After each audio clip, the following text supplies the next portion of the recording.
Mr. Biden is speaking here in regards towards our future in the industrial working class sector. And I admire the things that he's talking about right now towards looking into our future pertaining to Buy American,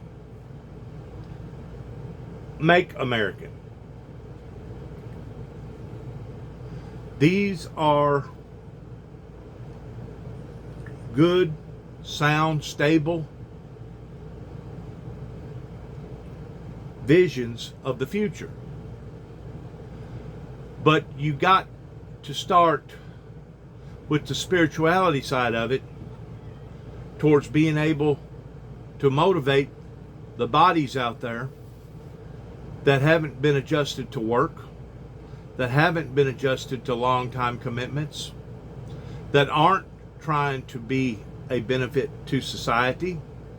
You're going to have to begin with the fundamental parts of the internal factors before you're ever going to be able to achieve the things on the outside. I'm going to let you listen to part of this because the things that he talks about are very, very enlightening and inspiring. Please listen. Overseas. And today, we're going to go further. We're going to make the biggest enforcement changes to the Buy America Act in 70 years. Right now, if you manufacture a vehicle, I expect you guys know about that, that gets purchased by the federal government, the law says and there's about 600,000 vehicles the federal government owns, by the way, and replaces and buys, that substantially all that vehicle, substantially all should be made in America. Because of loopholes over time, you know what substantially all means today? If 55% of it was made in America, you can go ahead and get all the rest of it purchased other places. To me, 55% is not substantially all. And this is actually a double whammy. First, 55% is not high enough. And second, contractors don't have to tell us the total domestic content of their products. They just have to tell us that they hit the threshold. Nobody checking. Well, they got a new sheriff in town. We're going to be checking. No, I'm serious. I am deadly earnest. Today I'm directing the budget office to issue a rule to raise the amount of domestic content required to be considered made in America from 55% to 75%. Substantially all is going to mean substantially all.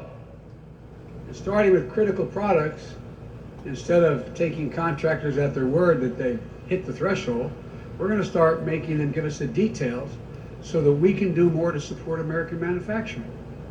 We want to be the ones making the innovative parts of every product, the ones that will support more jobs and more small businesses. For example, I had a tour today.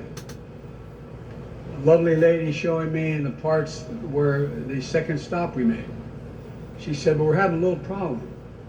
We're finding we don't have the computer chips that we need to go into the engine, etc. We basically don't make them anymore in America. So I got together with a group of 20 Republicans and Democrats.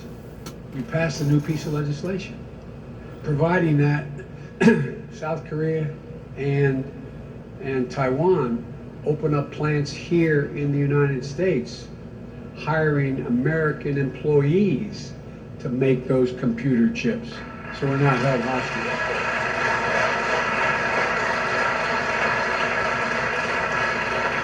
In case you haven't noticed, not only you, but Ford Motor Company said they're going to have to stop producing certain vehicles. They couldn't get the chips, couldn't get the wafers. And so I'm directing my budget office to create new rules for critical products where we know we need stronger, more resilient domestic supply chains.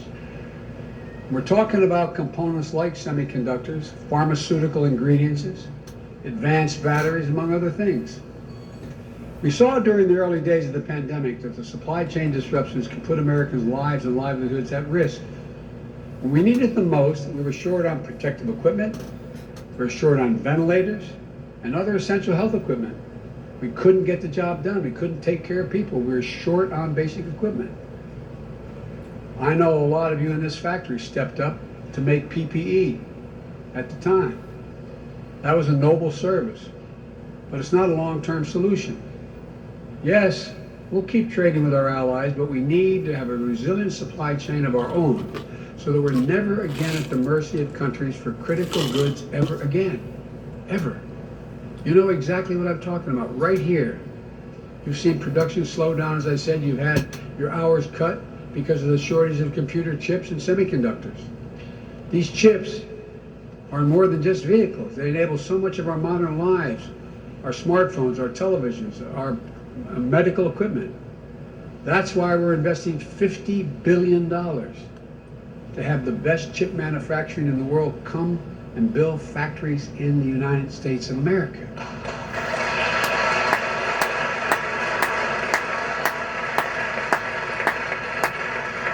We're past the Senate. It's called the CHIPS Act. And it's part of my Build Back Better plan, and it is bipartisan. As many Republicans are concerned about it as Democrats. And it's not just semiconductors. With this rule, we'll be able to buy medical products from companies like OraSure that are up there down the road in Bethlehem, or up the road in Bethlehem, I should say. I'm used to thinking from Scranton. Their COVID-19 tests are being made right here, bringing good jobs along with it, meaning that we're developing a homegrown capacity to respond to this pandemic and help prepare for the next one. And by the way, when I say buy in America, I mean all America. You know, we're going to include communities that have historically been left out of government procurement. When more contracts are going to go to black and brown communities, Native Americans, small business, every state and territory, every industry that services and manufactures, and also agriculture. Part of the problem is that a lot of companies don't even know these opportunities exist to be part of this. And we got to know. I used to have a great friend, a friend who was a great friend who used to play for Providence College back in the days when they had great teams. His name was Pete McLaughlin. And he used to have an expression. He wasn't the, God love him, he passed away, needed a heart transplant. But anyway, the point is that what Pete used to say, and academics weren't his thing, he used to say something very streetwise. He said, Joe, you got to know how to know. You got to know how to know. You can walk into the Library of Congress, one of the greatest libraries in the world, and if you don't know how to use the card catalog, figuratively speaking, it's just all happenstance. You got to know how to know. So we started a new manufacturing contracting office in the Small Business Administration to help small and medium-sized businesses bid on these contracts. And my Department of Commerce is working to help government agencies connect with new domestic suppliers in every state. That's how we're going to build a future that's made in America. One more reason this is going to make a big difference. Each year, the federal government purchases more than $600 billion in goods and services. The Congress passes laws for purchasing things, and as president, I get to decide where we spend them and what we purchase. I had to purchase what was called for, but I get to, and I'm the one who makes the decision. The administration makes a decision on how to spend that $600 billion. If American companies know that we're going to be buying from them, they're going to be more inclined to hire and make key investments in the future in their companies, like you're doing here. My Build Back Better plan has incentives for electric vehicle adaptation, for increasing the amount of clean energy our government buys, and these Buy American rules can help guarantee a reliable market. I just saw the work you're doing in the heavy-duty electric vehicles here, like electric garbage trucks. You know, there are more than 600,000 vehicles in the federal fleet, including the majority of which, I said the largest portion of which are at the post office. As we work to electrify them, as they run out, electrify them, we're going to be making a market for vehicles, supporting both good jobs being created as well as innovation we need to electrify our transportation sector and clean up our environment at the same time. And we'll be expanding my Made in America initiative to help cities, towns, and tribes get a better deal when they buy a Made in America product. It helps the towns, the taxpayers, as well as all of you on the floor of this significant place. It really does. There are a lot of folks out there who look at how fast and how dramatically the world is changing and world economies are changing. I mean, who would have thought that 20 years ago you'd make electric garbage trucks here? Seriously, think about it. But they accept it as gospel that working folks are going to get left behind. They're not going to be able to keep up. Just the opposite. It's the opposite. Hard-working Americans are the ones who are going to make it happen. We got to invest in you. We're the most productive workforce in the world here. Given half a chance, there's not a single thing you can't do. So I reject out of hand. I've been criticized for this for some time, but I reject out of hand this defeatist view that the forces of automation and globalization mean we can't have good paying union jobs in America. And right here, on this factory floor, you're making a product that are fighting climate change. That's why when I hear climate change, I think jobs. Our manufacturing future, our economic future, our solutions to the climate crisis are all going to be made in America. I want to weigh in right here on what he's talking about. The concept I like, and it's not a new concept. It's one that we deviated from during the Clinton era. Not picking on the Democrats, but you got to put it where it belongs. Whenever they engaged in the NAFTA deal towards making things globally predominant, productive all over the earth, all over the planet. For some reason, the Americans got lazy. For some reason, our politicians failed to keep their eye on the ball. And the next thing you know, various retailers like Walmart, I'm just going to use them because they're the biggest out there. There's many more that I could have mentioned. But they have been cornered by being held hostage of buying an American product that costs this amount of money versus a European product that's basically the same product that costs this amount of money.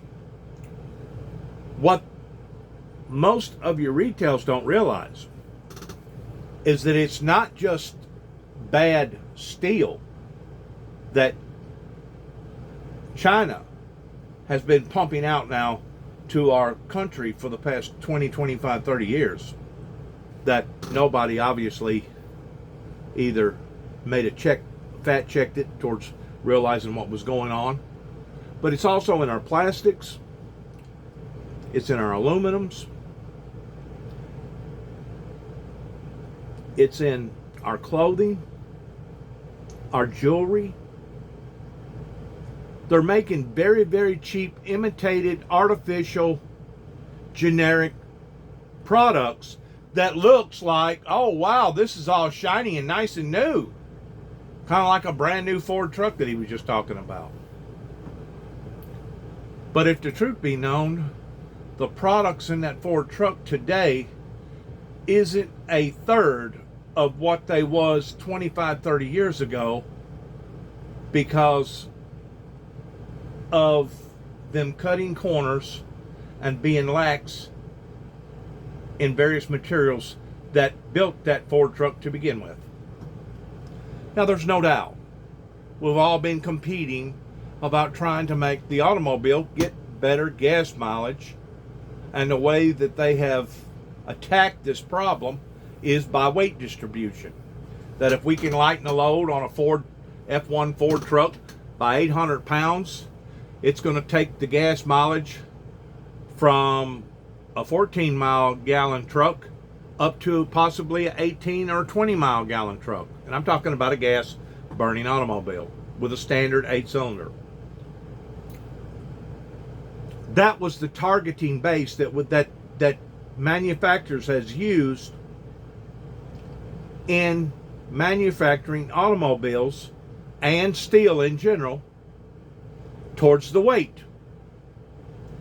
There are certain things that you can compromise on the weight on, and there are certain things that you don't need to compromise the weight on, especially whenever you're talking about full-fledged beams that are going to be built, that the building is expected to last at least 100, 125, 150 years from now.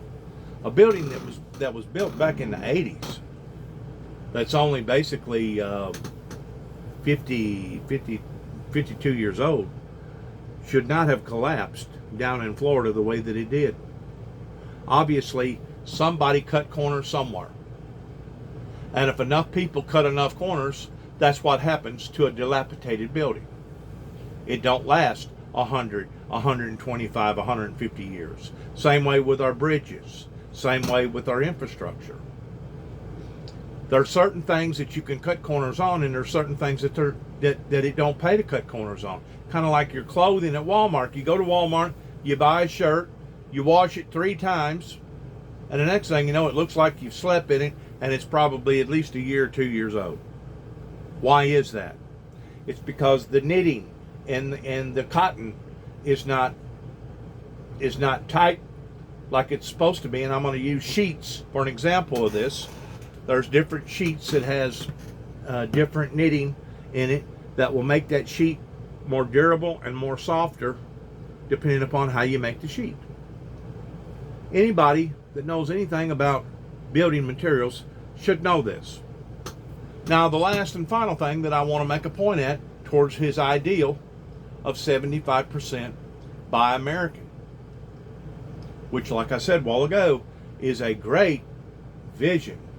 It's a great ideal. And the thing about it is, we probably should have never relied upon foreign countries to have manufactured our medicine or manufactured those electronical chips to begin with, because it puts us in a very, very vulnerable position that we could actually be held hostage over, that would literally start a war over. If a country wanted to cut off our supply chain towards anybody that's a diabetic, regardless whether you're diabetic 1 or diabetic 2, and I'm using this because I'm diabetic 2 myself, but let's say they wanted to cut off the supply chain to where nobody that was diabetic got any more medication from China. None. Well, where would that be putting the American people? It would be putting us in a very, very horrible spot. The point that I'm trying to make with Mr. Biden, if you cannot unify international labor wages pertaining to minimum wage, because you got some states that's still at $7.25 an hour. I heard a report the other day, somebody that's making $7.25 an hour that lives less than 10 miles away from home, going to work every day, would have to work an average of 100 hours just to cover their expenses towards what it costs to live today. That ain't putting no money back in the bank for a rainy day. That ain't living elaborate. That's just surviving. 100 hours. Who can work 100 hours a week at $7.25 an hour? Very, very few people.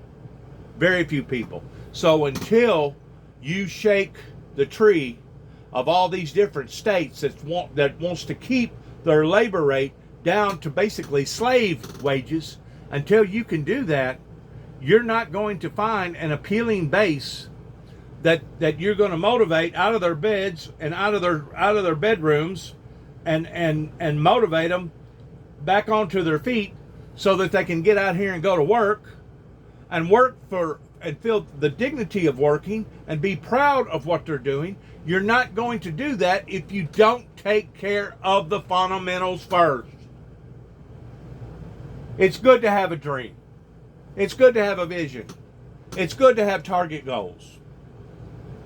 But you need to look at why the target goals wasn't met to begin with, pertaining to a global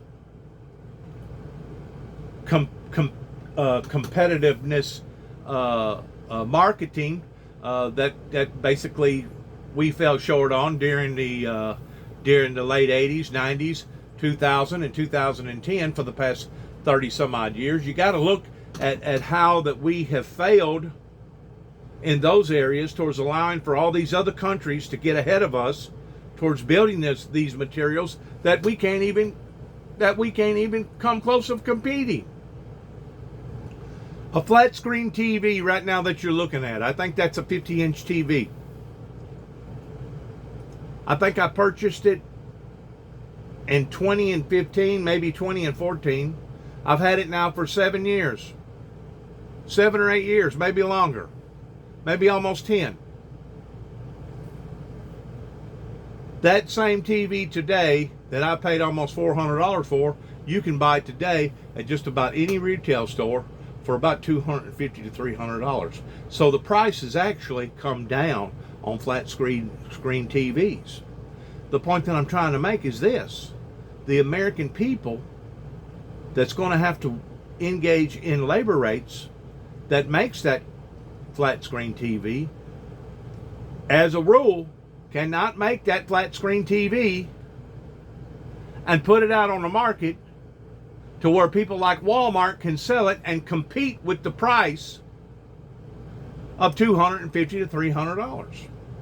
In other words, they're making them in mass bulk over in China, over in Mexico, over wherever, and because they're willing to work for slave wages,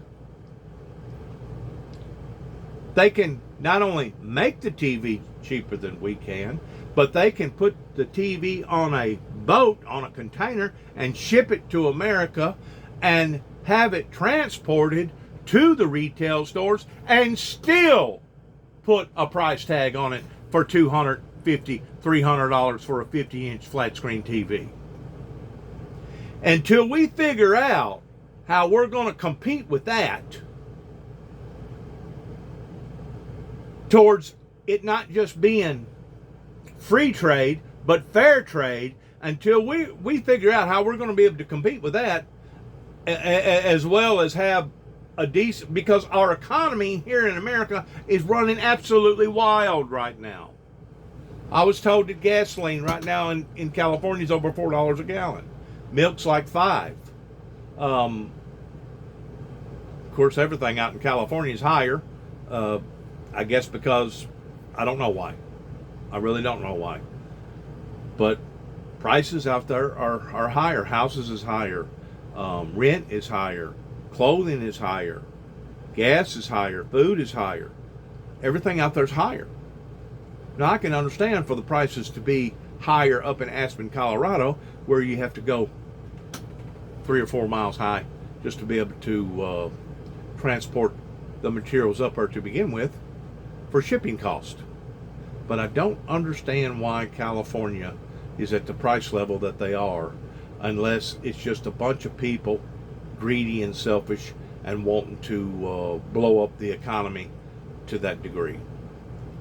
I like his concept. Don't get me wrong. I love his concept. Buy America. Matter of fact, one of the reasons why that I bought a brand new Toyota Tundra truck with a 4.7 four-wheel drive in 2005 is because at that time in 2005, with me working in the automobile industry as much as I had worked in the automobile industry, I could not buy a product that was as good as Toyota, that at that time was as cheap as Toyota.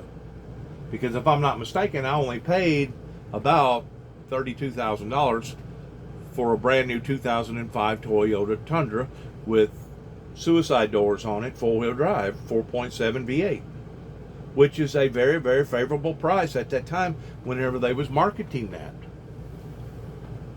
Not only was the price favorable, but I knowed the history in behind Toyota. Just like people knows the history in behind Honda. and they know the history in behind other foreign products. We are going to have to compete in making the product just as reliable as what our competitors can, but at the same time, we're going to have to make adjustments of competing with the price level of what a foreign automobile costs today.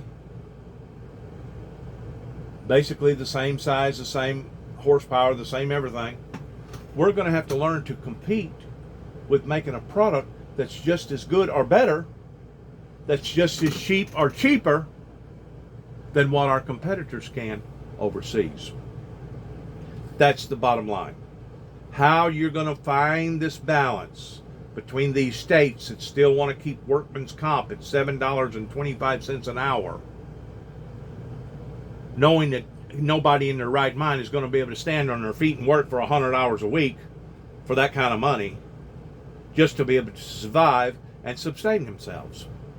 And that ain't to prosper, that's just to sustain.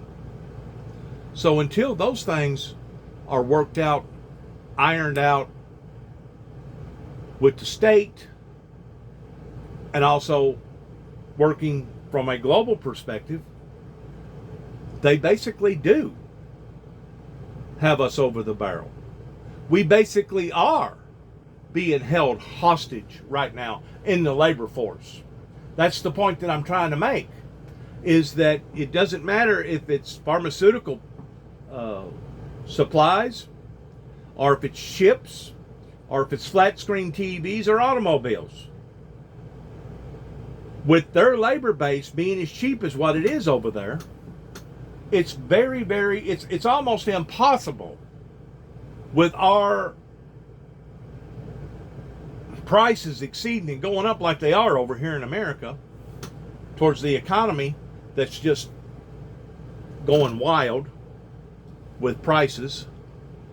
It's almost impossible for us to stay in the main market with almost any product, regardless whether it's jewelry or whatever, and still keep up with our competitors. Once more, the American people has not been educated in understanding how that they're doing this, not only with their cheap labor, slave wages force, but also in using a cheaper known product such as iron or steel or plastic or clothing.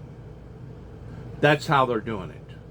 They're cutting corners, they're doing it in mass quantities, and they're putting out a product that looks shiny on the outside, but what's it like on the inside?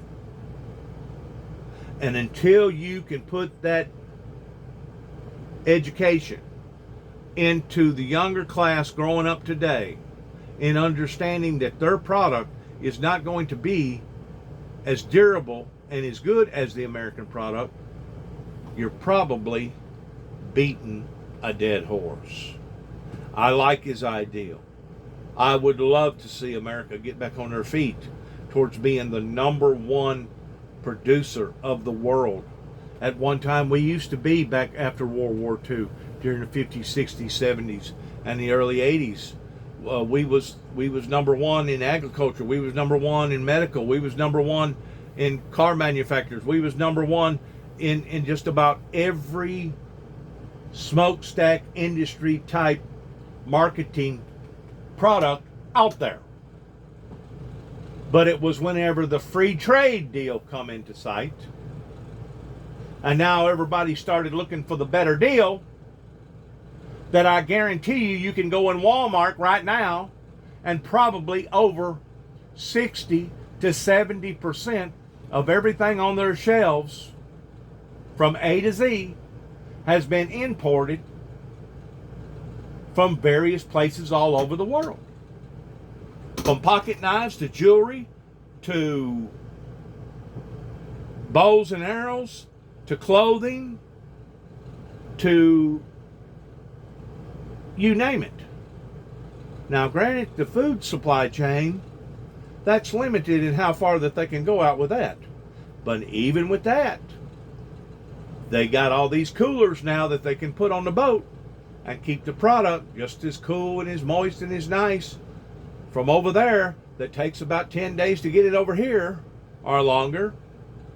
That once it gets over here, it'll be just as fresh looking and just as fresh tasting as it would have been if we gathered it up out of California, or if it come from the lower part of Florida, or come from Mexico.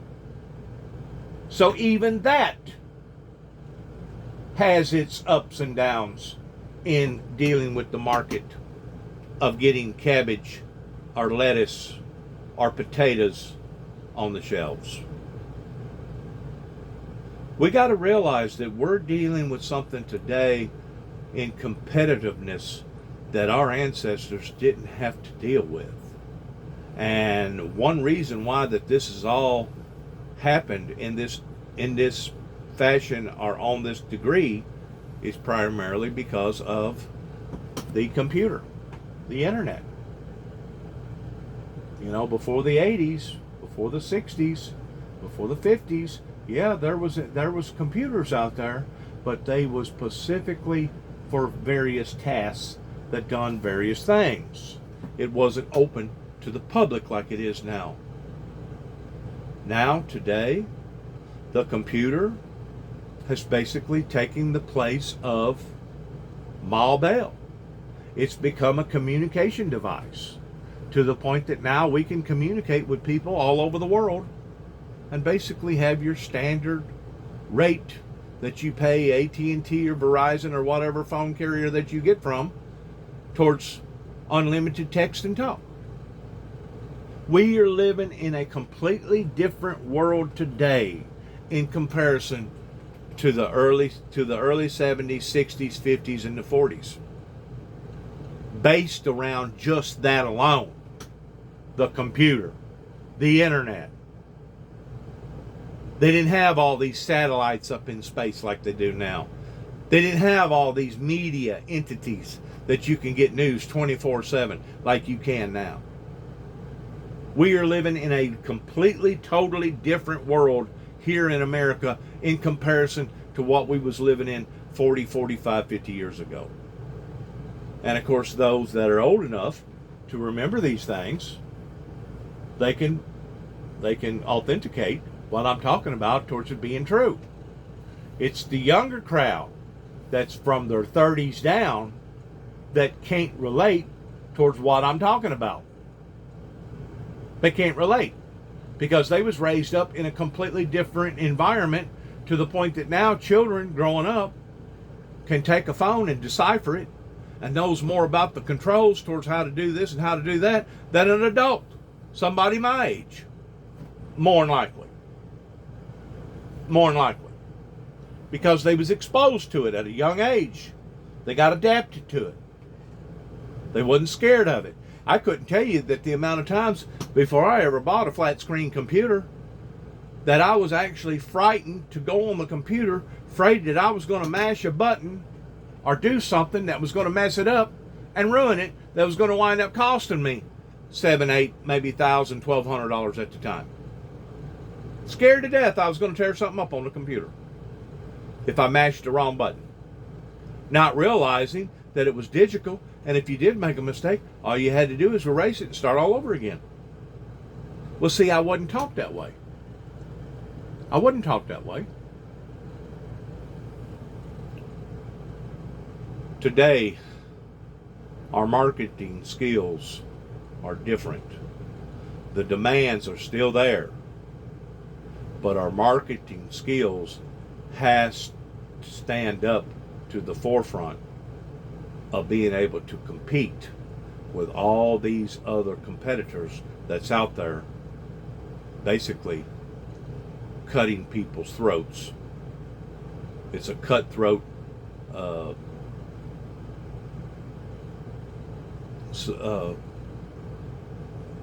business that wants to get or lower the prices, that way they can corner the market to where everybody be buying their product. That's the hump that we're going to have to, that's the curve that we're going to have to go around, or the hillside that we're going to have to climb over towards getting over this. some way or another. I don't know what it's going to take or how it's going to take it. But that's the area that we're competing with right now, towards them manufacturing what they're manufacturing at the price that they're manufacturing it at, versus us manufacturing what we manufacture for the prices that we manufacture it as. We have certain regulations over here in America. We have certain standards.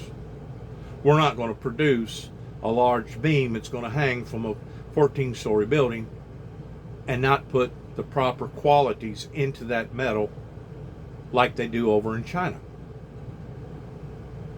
We know what the China beam would do whenever it snaps versus our beam that rips and tears. Because our restrictions are high, and we think more of our lives, and the fact that whenever we do build a 14-story building, we expect for it to last 80 to 125 years, we have maintained that standard in regulating towards the qualities that goes into that metal. Over there, they don't care. They do not care. And that's how they're cutting corners. One of the ways. Creating good jobs. That's what it means to build back better. We came out of this economic crisis, the worst since the Depression, stronger than when we went in. America is one of the few countries in the world where we get smacked and knocked down. We get up, we come back, and we come back better than we were before we got knocked down. Now, I'm not joking. Think about the course of history in America.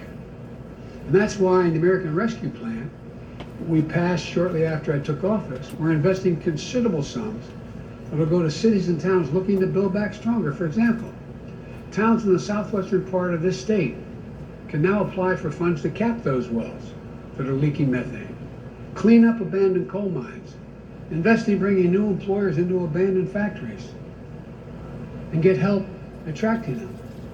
Let me close with this. Back in 2009, during the so-called Great Recession, the president asked me to be in charge of managing that piece. Then President Trump, excuse me, Freudian slip, that was the last president. Anyway, that was President Obama when I was vice president. And the American auto industry, remember, was on the rocks. And a lot of people, including a lot of Democrats, thought it wasn't worth investing in them. Because the American worker wasn't that good and they were blah, blah, blah. I remember the heat that I took, some of you may remember as well, when I stood up and stepped into the rescue of the American automobile industry. My name was often taken in vain on television shows a lot, because why is Biden so committed to the automobile industry? Because the fundamental mistakes weren't made by the workers, they were made by management.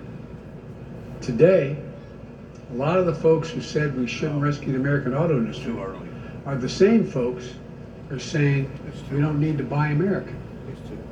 What those people never realized is that if you give an American worker just a chance, a fighting chance, there's nothing they won't do. And if you give American companies and communities a chance, there's nothing they can't build. Just look around.